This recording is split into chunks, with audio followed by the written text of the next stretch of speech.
Ross, what qualities do you think it takes to be a good CIO? I think the main qualities you need to have is an understanding of people, an understanding of customers, an understanding of products that the business sells. I think linking the three things together, probably putting people first, understanding products and services, and how IT can bring relevance to the business is probably the most important element of my job. And it's probably more ambassadorial now than anything else, especially as the IT landscape's changing a little bit. Everyone's a lot more IT aware, so IT needs to keep reinventing themselves as to have relevance to the business and the customers. So I think that's the key job of a CIO. What would you say has been your biggest challenge so far? I think that journey is the biggest challenge. IT is often perceived as a support function within an organisation, and to reinvent it as a part of the business that can now generate revenue for that organisation.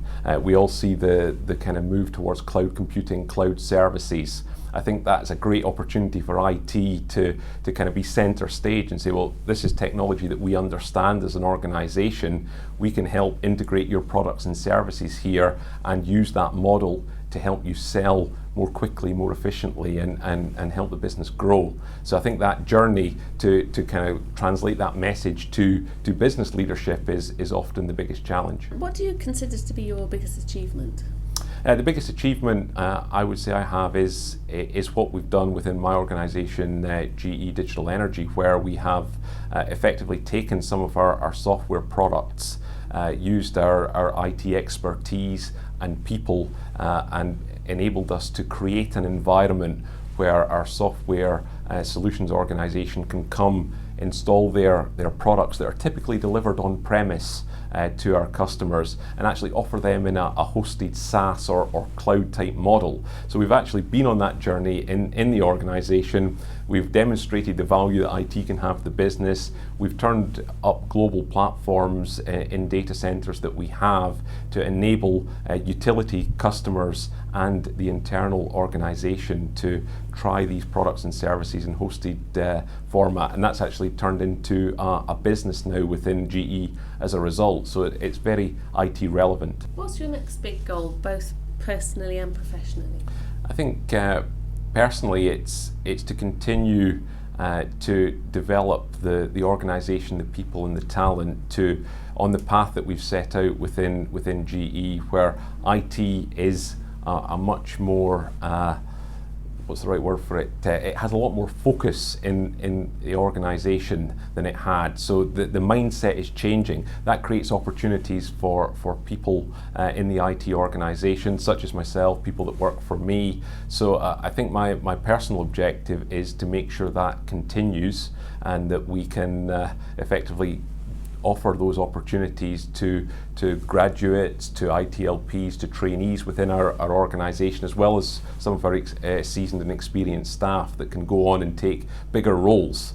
Professionally, I would like to continue on the path that I'm on. GE is a big organisation. Perhaps moving up to the energy management or corporate level within our company would help me to identify bigger solutions and take on some bigger challenges. What's the most useful piece of careers advice you've ever received? Listen.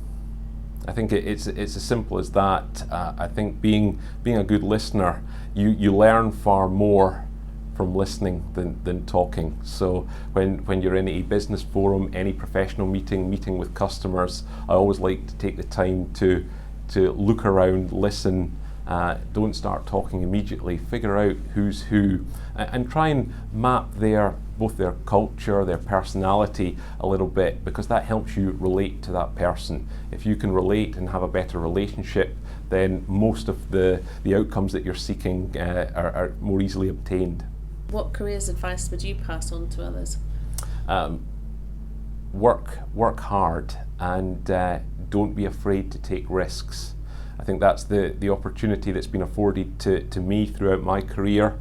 The elements we've talked about with our solutions as a service and cloud, that was coming up with an idea, having the confidence to put it out there, to sell it both inside the organisation and to our customers.